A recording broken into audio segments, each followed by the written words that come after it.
ஒரு 13 வயசு பிள்ளைங்க ராஜஸ்தானில் பாலியல் வன்கொடுமை பண்ணி 5 நாளாக, அதுவும் 30 பேருங்க. அந்த குழந்தை எவ்வளோ துடிச்சிருக்கும், எவ்வளோ கத்தியிருக்கும், என்னை விட்டுருங்கன்னு எவ்வளோ கெஞ்சிருக்கும். அது எப்படி தாங்குச்சோ தெரில. இப்போ வரைக்கும் அது உயிரோடு இருக்குது. ஸோ பெண் பிள்ளைங்களுக்கும் சரி, இந்த நாட்டில் பாதுகாப்பே இல்லைங்க. ஏங்க ஒரு பெண்ணை மட்டும் ஒரு காம பொருளாகவே பார்க்குறீங்க? நான் எல்லா ஆம்பளைங்களுக்கும் சில நாய்ங்க சொல்லக்கூடாது, நாய் நன்றியுள்ளது. சில கேடுகட்ட ஜென்மங்க இப்படி இருக்குங்க. அந்த மாதிரி ஜென்மங்களை அரபு தேசத்தில் வர்ற சட்டம் மாதிரி இந்தியாவில் கட்டாயம் வரணும்.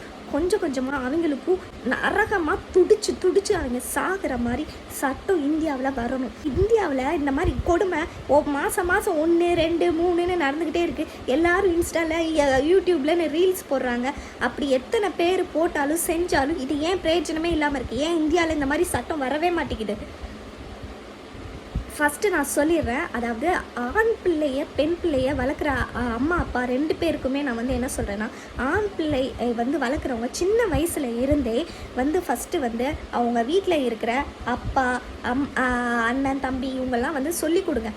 ஜஸ்ட்டு அம்மா நமக்காக தான் இவ்வளோ வேலை கஷ்டப்படுறாங்க, நமக்காக தான் உன்னை பார்த்துக்கிறாங்க, அம்மா நிறையா சாக்ரிஃபைஸ் பண்ணியிருக்காங்கப்பா, நிறையா தியாகங்கள் பண்ணி உன்னை இந்த நிலைமைக்கு கொண்டு வர்றாங்கப்பா. அம்மாவுக்கு நீ எப்பயுமே ஒரு ரெஸ்பெக்ட்ஃபுல்லாக இருக்கணும், அம்மா தங்கச்சி அப்படின்னு சொல்லிட்டு உங்கள் கூட இருக்கிற பெண் பிள்ளைங்கள் உறவுகளுக்கு அவங்கெல்லாம் நமக்காக நிறையா தியாகங்கள் பண்ணுகிறவங்க, அவங்களுக்கு நம்ம நிறையா மரியாதை கொடுக்கணும் அப்படின்னு நீங்கள் சொல்லி கொடுத்துட்டாலே போதும். அவங்களுக்கு சின்ன வயசுலேயே அந்த தாட் அவங்கள ஒரு நல்ல ஒரு தெய்வம் மாதிரி பார்க்க வச்சிடும்.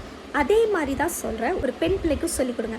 அந்த பெண் பிள்ளைக்கிட்ட இந்த மாதிரி அப்பா நமக்காக தான் வேலைக்கு போகிறாரு, வெளியில் போகிறாரு, நிறையா கஷ்டப்படுறாரு, நமக்கு வேணுங்கிறத வாங்கிட்டு கொடுக்குறாரு அப்படின்னு சொல்லி, அதனால் அப்பாவுக்கு மரியாதை நம்ம தரணும் எப்பயுமே அப்படின்னு சொல்லி அந்த மாதிரி வளங்க. அப்போ தான் பெண் பிள்ளைங்களுக்குள்ளேயும் அந்த ரெஸ்பெக்ட் இருக்கும். ஆனால் குடும்பமே கேவலமாக போச்சுன்னு வைங்களேன், அதை பார்க்குற சின்ன பிள்ளைங்க மனசுலையும் கெட்ட விதமான எண்ணங்கள் தான் வரும். அதனால யாராக இருந்தாலும் குடும்பத்தை சின்ன வயசுலேயே நல்லா நடத்திட்டு 2 பேருக்குமே, அந்த குழந்தைங்க 2 பேர்த்துக்குமே, ஆண் பிள்ளைக்கும் பெண் பிள்ளைக்கும் இந்த மாதிரி ரெஸ்பெக்ட் பண்ணணும் அப்படின்னு சொல்லிட்டு அட்வைஸ் கொடுங்க. பெண் ஒரு மல்டி வேலை செய்கிறவ, மல்டி பர்பஸ், வேலைக்கும் போவா, வீட்டையும் பாப்பா, எல்லாத்தையும் பண்ணுவாள். ஸோ அவளுக்கு எவ்வளோ ஒரு மரியாதை கொடுக்கணும்னு சொல்லிட்டு ஒரு ஆண் பிள்ளைக்கு சொல்லி வளருங்க. அதெல்லாம் நம்ம நினச்சி கூட பார்க்க முடியாது. ஒரு ஆண்னால ஒரு வேலையை மட்டும் தான் ஃபோக்கஸ் பண்ணிகிட்டு இருப்பான். ஆனால் ஒரு பெண் அப்படி கிடையாது. எல்லா வேலையிலையும் ஃபோக்கஸ் பண்ணுவாள். பிள்ளையை பாப்பா, வீட்டை பாப்பா, ஆஃபீஸ் வேலையை பாப்பா, இன்னும் எவ்வளோ பிரச்சனைகள் பின்னாடி வருதோ எல்லாத்தையும் பாப்பா. இந்த மாதிரி நாய்களை சும்மாவே விடாதீங்க, தயவு செஞ்சு சொல்கிறேன். இது இந்தியாவில் உள்ள எல்லாருக்கும் நான் சொல்கிறேன். இது சும்மா அவங்க விடக்கூடாது, சித்திரவதை பண்ணி சாகடிக்கணும்.